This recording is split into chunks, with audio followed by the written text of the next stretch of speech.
Welcome to Real Estate Coaching Radio, America's #1 trusted resource for realtors who demand authentic, real-time coaching. Starring award-winning real estate coaches Tim and Julie Harris. Get ready for unfiltered, full-strength honesty about what is truly working to get you into action and make you money in this new real estate boom. Now to our hosts, Tim and Julie Harris. We're joined today by Robert Schantz, a California real estate broker with an impressive background in sales and marketing, technology, and media. Robert's career in real estate began in 2002 with a focus on residential needs. He found his niche selling vertical living spaces in downtown San Diego, working for a reputable local developer. He's extremely proficient in technology and internet lead generation and has been a profiled speaker for #1 expert on internet lead generation, as well as I Succeed, where he discussed the DISC behavior types in working with clients. Robert has authored 2 publications, one entitled Questions Every Savvy Real Estate Investor Needs to Ask Before They Purchase a Pre-Construction Condo or Re-sale Condo, and Top Agent Secrets Revealed, Tips for New Agents to Use to Succeed in Real Estate Sales. Now, let's welcome Robert to the call as we join our host, Tim Harris. So, Robert, thank you for being my co-host today. I certainly appreciate your time. You and I have got a lot of ground that we want to cover. So listeners, listen in, because Robert and I agreed ahead of time to really drill down on some very practical information that will put you guys into action and help you make money. That is the focus, and we're also going to do our best to motivate you. So, Robert, again, I really appreciate your time and being my co-host today. Hey, Tim, I appreciate being here. This is great. So, you and I were just talking briefly right before the start of the show. Actually, the listeners may have heard us gabbing, that I asked if there's anything that you wanted to talk about that wasn't on the list of questions that we had sent back and forth, and you said habits. So forgive me if I totally blow up the order of the questions, but I think habits might be a great question, a great topic for us to start with, because really at the end of the day, long-term ever-increasing success does come from habits. Yeah. What are your thoughts on that? What habits does every agent need to have? Well, a lot of it is creating the habit of that daily activity of lead generation. And it's important to know when an agent, we don't create our future or success, we create habits. And everything that we get in life is because we create the habit that produces the results that we're looking for. Unfortunately, what happens is people want to fall back into their comfort zone. And when they get out there doing their lead generation and they decide to take an activity, if they're in that comfort zone, if they're not in their comfort zone, they're feeling uncomfortable with doing what they're doing, they want to go back to that area where I feel safe and secure. And so, again, the habits create what we actually want in our life. And if we just focus on each and every day, getting that time block schedule of sitting down for 2 to 3 hours and making that lead generation a habit, then everything else falls into place. So what I'm hearing you say is we all have habits. Some of the habits are designed to move us forward. Some of the habits that we might have without even necessarily knowing it are actually impeding our success. Is that what I'm hearing you say? Exactly. Yep. So share with me, Robert, what do you think, like the habits that a agent who's struggling might have? So an agent who's struggling would have these, we can call them behaviors, but I like your word habits. Give me some for examples. Well, they all come in as independent contractors, right? And as an independent contractor, they're saying, well, I don't have a boss. I don't need to follow a schedule. You know, I gave that up when I left my JOB. So now I can create my own schedule. You know, the top 3 things why people get into real estate is because they want to make a lot of money, they love people, and they want to create their own schedule, right? And then those 3 things go out the window the first 6 months when they haven't really sat down and said, okay, what do I need to do to succeed at a high level in this business? Because, you know, I'm creating what I want to do each and every day by myself. And that's where coaching actually comes into play. Coaching is very vital because you need to have someone on the sidelines that can see things that you can't see you're doing. Well, so help me understand, and this question's a little bit self-evident, but I think it's important so the listeners can get the most out of this. Why is it that, and because I agree with you 100%, everything you said makes sense. So why is it that agents struggle?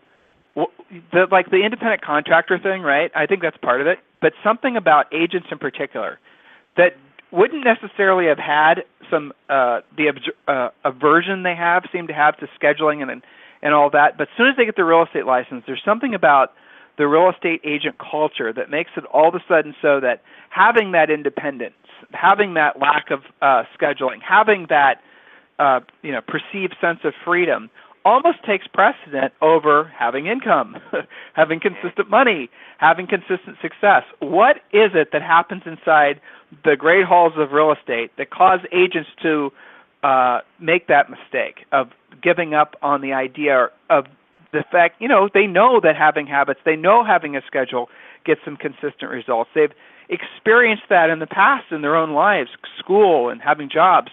So what is it about real estate that makes it so that people all of a sudden forget that?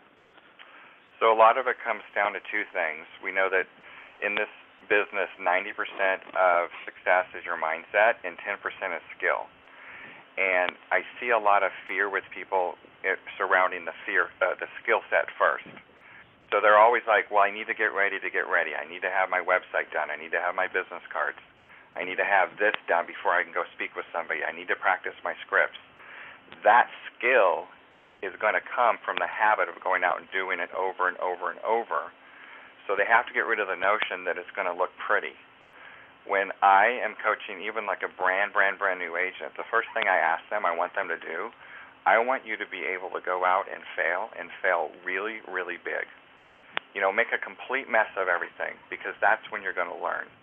We don't succeed forward. Well, stop there. Forward. Stop there for a second. But why? That's so true, dude. Why is that folks seem to learn quicker from failures than they do successes? Why is that true? Because it allows us to stop and reevaluate. What did I do wrong? What can I look at? But Robert, not everyone, right? I mean, most agents, when they experience failure, they'll just write it off. The market was this, or the seller was that, or the other agent took it at a higher price, right? It's a special agent that allows themselves to be introspective from the failure, don't you think? Mm-hmm. Yeah, and they need to step back and say, okay, so I messed up. What can I look at differently that I didn't do this time that I could do differently next time? I see the best agents are the ones that fail every day. And if I had to kick the person in the butt that screwed up my life more, I wouldn't be able to sit down for a month, because I made a lot of mistakes in my life. But I've learned from them. I never learned from my successes, because if you just have success, then you're moving into that, area that like everything's easy. It just comes easy. So I don't need to really work that hard. Does that make sense? It does. And how does that agent develop that willingness in a world that basically only seems to celebrate success, right? And we also live in a blame culture, especially in our industry. It's always, some extraneous reason why I wasn't successful. How does an agent go about developing that? I mean, even that willingness to be introspective and learn from their mistakes. Where does that start? Good question. Well, they have to look from within. Basically, I drill down to what their childhood was like. What were they programmed as a child? What type of support system did they have when they were little growing up? From parents, brothers, siblings, mothers, whatever. Because it all comes down to what we believe about ourselves from a very early age. And then really realizing that, this is my life. It doesn't have to be my life. I can create anything that I want, and being able just to relinquish control and move forward.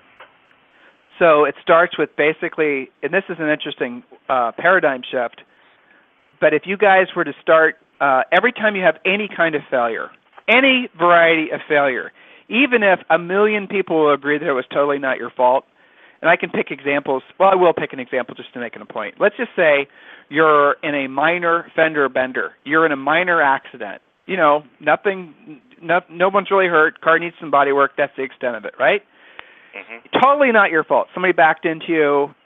Police say it wasn't your fault. The other person that hit you, totally took responsibility. So on the surface, you are the victim of this accident, right? Well, if you take that stance, you're making a huge mistake. The mindset shift comes when you say, you know what, I was responsible for that. How? How were you responsible for that? Well, you put yourself in that parking lot at that particular time. You parked your car in that particular spot. So if you start by saying everything is your responsibility, even if overtly it wasn't, that forces your mind to start opening up to ways that it can improve. Does that resonate with you, Robert? Yeah, and I even go a little deeper because I bring in the spiritual and the law of attraction element into it as well. Everything's happening for a reason, and we're a collection and a sum of all of our thoughts. So our thoughts are attracting some of that stuff in our life for us to learn lessons. Well, explain more about that. That's obviously something you have passion for. You wouldn't have said it the way you did. So explain what you mean by that. So not everyone's exposed to the law of attraction, right? Yeah. Yeah. Well, we're all energy, right? I'm energy, you're energy, this phone call is energy, people's desks, their car's energy. And energy can never die. It just transforms or it gets better. So when we have a thought, that thought will go out to the world. That will attract a similar thought. It's like successful people hang around successful people, right? Because they all have the same energy. And then you see impoverished people hanging around in the same area for impoverished people because they have that same belief system. So our thoughts create our reality. So we have to look at what our thoughts that we're programming into our mind to figure out what it is that we need to do so then when we take the actions, we get the right output that we're looking for. Kind of like programming a computer. If you have a hard drive in a computer, that's your thought. That's your central core processor. But if you don't have software in it, what's the computer going to do? It's just going to sit there and not run. So you have to put in software. So what is the software that you're putting into your mind? So let's stop there because that's a really valid point, really good point, and it is so true that. And this goes back to the whole failure thing, or this goes back to basically taking responsibility. This goes back to the greater topic today of habits, right? So the essence of it is, guys, when you are experiencing a failure, let's just call it what it was. You didn't take a listing. You had something happen in your life. What do you find yourself naturally doing? Are you going and trying to hang out with other people that will celebrate the failure with you in their way of saying, well, that's normal, everybody goes through that? In other words, they're empowering the failure. Do you watch news? Do you read things on the internet? Do you start finding yourself digging the hole deeper when you're already basically experiencing that setback? What you're doing essentially is you're locking in the failure and even maybe making it so you'll have future failures. So going back to the responsibility thing, look at it for what it was. Look at it for your opportunity to learn from that particular experience.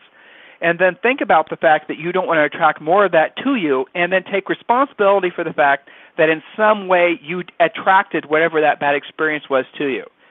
That's the hard part of all this, guys. When you're wanting to grow interpersonally, Robert says spiritually, and I agree with him, when you're wanting to grow on this plane, you really do have to start with the concept that everything that is in your life, good, bad, or indifferent, you've brought into your life. You've manifested from past thoughts and, most importantly, past behaviors. Thoughts by themselves have power, but the behaviors that come as a result, the actions that come as a result of the thoughts, that's what ultimately determines your destiny. So let's take a break from this and let's venture off into the more practicals. Make sense, Robert? Yes. Okay. Well, one other thing I want to talk about is setting your goals. When you set your goals, if you don't believe you're worth it, then you can set all the goals in the world, and they probably won't come into reality because you have some inner resistance and inner stories that you're telling yourself that you don't deserve to have something. I just read a great book on. Yeah, you're just talking about something Julie and I were going to talk about in a future radio show. It's a great topic. It's basically the fact that we all set internal upper limits for ourselves, whether we know it or not. Is that what you're talking about right now? Yeah, kind of like your inner resistance. If that's greater than the energy of desire, you're never going to achieve your goal. Okay, that's really a great topic. You know, I was going to talk to you about something else, but let's drill down on that. So I'm going to say again what you just, I think I heard you say. You're saying that basically if the energies that are surrounding the accomplishment of the goal are weaker than, say, for example, your disbelief in your ability to accomplish it or your worthiness of having a particular goal, you'll never do it. So if your beliefs that you won't or the beliefs that you're not worthy of the goal are stronger than your beliefs that you will and that you are worthy of it, you're saying you won't accomplish the goal. Did I hear you right? Yes. And so you have to connect something. Well, help them understand. So how does someone identify that? So what you got to do is, let's say you want to get to a certain dollar amount, and this is what I did. I wanted to get to a certain dollar amount each year in income. And so I picked an item that matched that income goal. And I went out, and it was a 36-foot Class A motorhome. And this is what I wanted. So I went and looked at it. I test drove it. I got brochures on it. And that equated to the amount of money that I wanted to make. And I brought that picture of that back, and you know what they say, what the mind can believe, it can achieve. You have to tell yourself, yeah, I am worthy of this. I am worth having this in my life. That's planting the seed to believe that you can make that income level at that point that you choose. That's right. Whatever the mind of man can conceive and believe, he will achieve. And that's so that, you know, it's interesting. You bring up the idea of using something like material as, you know, the motorhome or the car or the house or the ring or the watch or the maybe even the vacation. And, you know, the interesting thing, guys, is using those external things is often a conflict for a lot of you that haven't really thought about this. I'm going to offer this out to you. Since Robert brought this up, I'll kind of go back to a previous topic, but we're all spiritual beings in a physical manifestation. So what does that mean? We all come from the same stuff, spiritual beings, and we're in a physical plane. And as such, we need, you know, shoes on our feet. We need a car to drive. We need a coffee cup to hold our coffee. We need a watch to tell the time if you're not using your phone. You need a house to live in. You need stuff, right?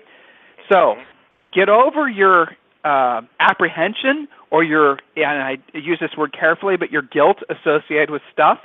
Get over your thinking that, okay, well, you know, a Camry's good enough. No, it's not. None of you can just put in a little bit more effort, help a few more people, and buy a Bentley if that's really what sets your heart free and that will motivate you. That's what you should be setting your heart free and focusing on, because we're spiritual beings in a physical, you know, manifestation, and you need stuff, so it might as well be really nice stuff.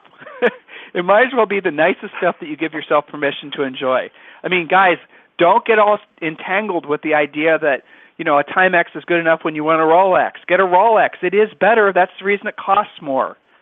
So how would they identify within themselves if they were the ones holding themselves back? How do they identify, like, where they're holding themselves back? Look at their life. Look what they're Talk about that. Look at the 5 people they hang around the most. You know, you're a sum of the closest 5 people. Estimate all the incomes of those 5 people and divide it by 5. Add them up and divide it by 5, and that's probably where your income is. Figure out where your financial thermostat is, what you're limiting you're at, and then if you want to get to the next level, start hanging out with people that are bigger leaders in the office. Surround yourself with people that are where you want to be, and then what happens is your energy then becomes matched with their energy. But you first have to take a look, where am I in my life, and where do I want to be, and how am I going to get there? And that level will rise once you take the steps of going out, and even if you don't know somebody, find somebody that is very successful in, you know, in some type of field, and they're a, you know, very successful person. You've looked at them, you've seen them in the local community, say, I'd love to come out and interview you and find out what it is that you've done, how you've done it, and what your life looks like now. People at that level love to give back, and they would love to share how they got to that level. And that's how you rise up, by being around and surrounding yourself with people at that level. Well, they know. Yeah, it does. Robert's very elegantly said. So they know that one of the reasons that they've become successful is because they've adopted the mindset of abundance. And abundance means that they are wanting to give back and contribute to the people that are wanting to follow in their footsteps. Because wealthy, successful people, again, guys, recognize the fact that life isn't about scarcity, it's about abundance. We did a past radio show on this, so go back and listen to it. Yeah, and, you know, even if you can't necessarily directly connect with the types of people that Robert's describing, you can read books. There's so many different ways you can tap into that same energy. If you're finding yourself in a very wealthy area and you're, you know, in a community, say, for example, you're in Southern California, Laguna Beach, Newport Beach, and you're not finding these people in your life, it's because you're not putting out the type of energy. In other words, you're not the type of person that they want to associate with. So you won't attract these people to you if you're not somebody that's going to contribute to them. I promise you. they will prevent you, or they will protect themselves from allowing a leech into their lives until you become a lily, because successful people try to attract lilies. Now, if you're on the path of learning and wanting to improve, that energy they'll adore, and they will do everything in their power to help you. That is the essence of the heart of a teacher. That's the essence of a coach too, guys, by the way. One of the things I look for in coaches, I look for people that want to improve. I look for people that are, avoiding complacency like the plague. I'm looking for people that are consciously aware of the fact that they control their destiny in their hands with primarily with their thoughts. I mean, Robert said 90% mindset, and I agree with him. So, Robert, let's make it practical. So, for the sake of the agent who, say, you're a moderately producing agent, and they want to, say they're doing consistently, say, 20 houses or 15 houses per year sales, they're making a good income, especially if they're in your market in San Diego, But let's say they want to go to the next level. And you mentioned mindset. What are the things that, generally speaking, they need to work on with regards to their mindset? Their comfort zone. If they're doing 20 and they're stuck at that, they're in their comfort zone. And in order to get higher to the next level, they have to get completely uncomfortable.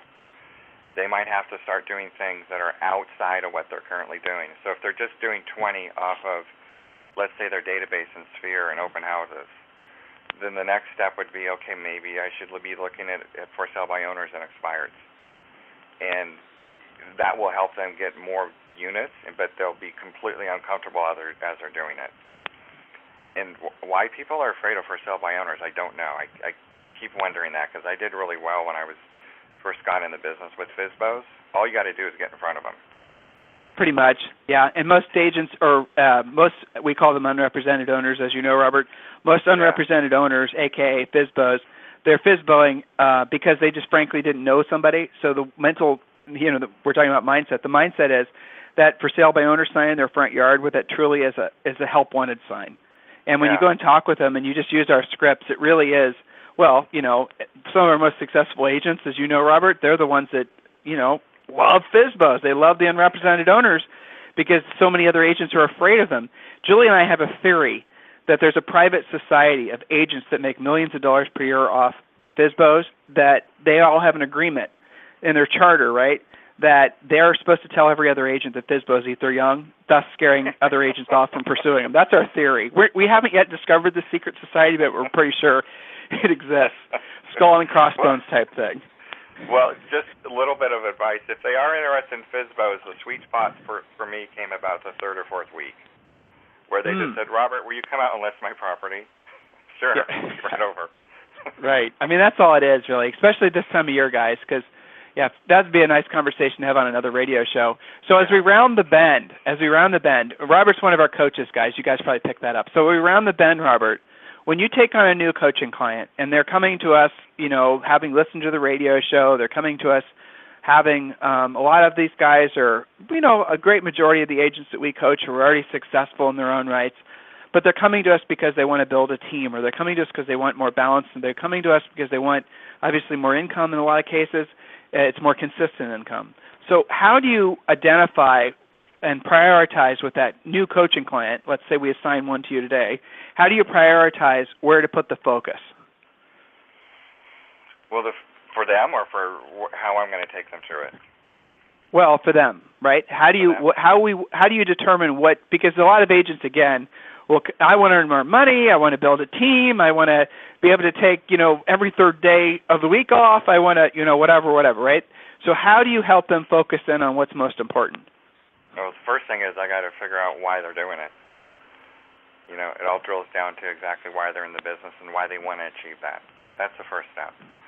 And then I go through a little platform about what success looks like, so they understand in order for me to get them from where they are to where they want to be, they know what they have to do each and every day. And I need to get them to buy in on that, because if they're not bought in on that, they'll probably won't do the activities necessary. And then the activities come next, and then we just create the habit of that activity each and every day. And then making sure that those activities are followed up with. And one of the most important things is to have accountability in place. And I recommend, even in my life, right now I have about 5 or 6 accountability partners that I'm checking in with every week. Just because I want to make sure that I'm on track to doing what I'm doing in my business. And that helps. That accountability helps because you need something to bounce people off of. Well, that's the whole point. Really, that's one of the main things that people say they're looking for in a coach is external accountability. You know, it's interesting when they say they want that and you give it to them, and then you'll discover that about half of them didn't want it. They're thinking they wanted the accountability. Yeah, well, exactly. But, you know, it goes back to the whole thing about the culture of real estate. People get into this business. They know that having a disciplined life gets consistent results. They know that from having previous jobs. They know that from having gone to school.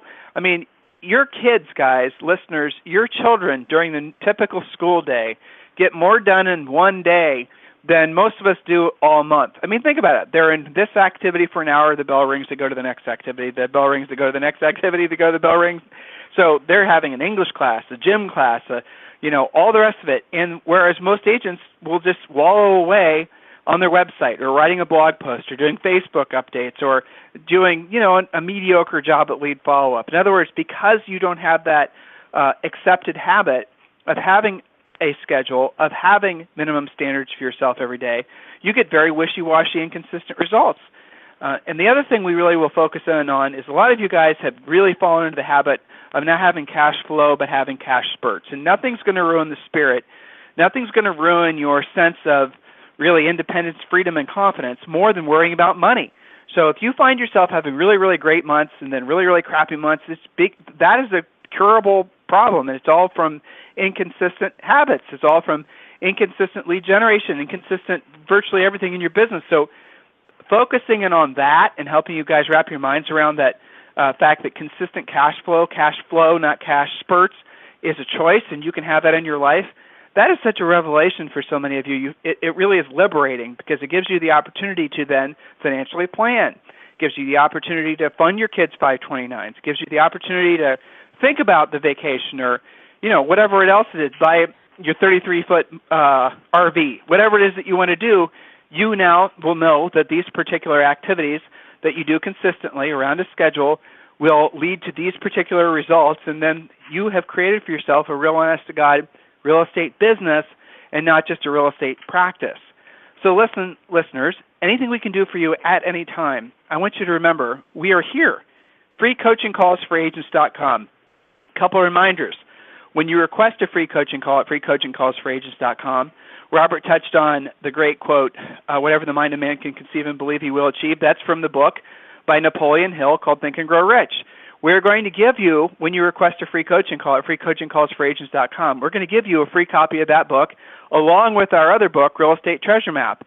Guys, that's exactly what a lot of you are looking for. You're looking for a lot of the mindset and motivation. You're looking for a business plan. That's what those two things will do. Along with that, you'll get a free coaching call at freecoachingcallsforagents.com. So, Robert, as we round the bend on today's radio show, anything else you'd like to say to the up to 100,000 people that listen to our radio show on a regular basis? Yes, the reason why people don't want to do coaching is because they want to stay in their comfort zone. So you've got to get out of that comfort zone. It's an inside-out job. You've got to work internally to have the stuff that you want in your life. Yeah, I won't even try to top that. Very well said. So, Robert, thank you very much for being my co-host today. Listeners, please remember. I'm sorry? It's been fun. I love this. Oh, good. You're very good. You made me work too hard. This was a little bit too intense. I like a little fluffier. You made me think the whole time. I didn't even have a chance to drink any of my coffee, damn it. So, Robert, thank you very much for being my co-host on the radio show today. You guys remember our title sponsors for the radio show, mojosells.com, mojosells.com. We have another title sponsor coming on tomorrow, and, of course, 800homehotline.com. You guys definitely want to check out mojosells.com. Robert and I talked a lot about accountability. We talked a lot about having a business system. We talked a lot about really basically finally taking responsibility. mojosells.com helps you do all that. It's one of the basic building blocks that everyone should have in their real estate practice. Definitely check out those guys. And, of course, 1-800-HOME-HOTLINE.com. Robert, thank you, and have a fantastic day. Listeners, we'll talk with you on the radio tomorrow. This program has been a presentation by Tim and Julie Harris, Real Estate Coaching. For more information on our real estate coaching and training programs, visit our website at timandjulieharris.com. Remember to tune in weekdays at noon for upcoming shows, and until next time, Thank you for listening to Real Estate Coaching Radio with Tim and Julie Harris.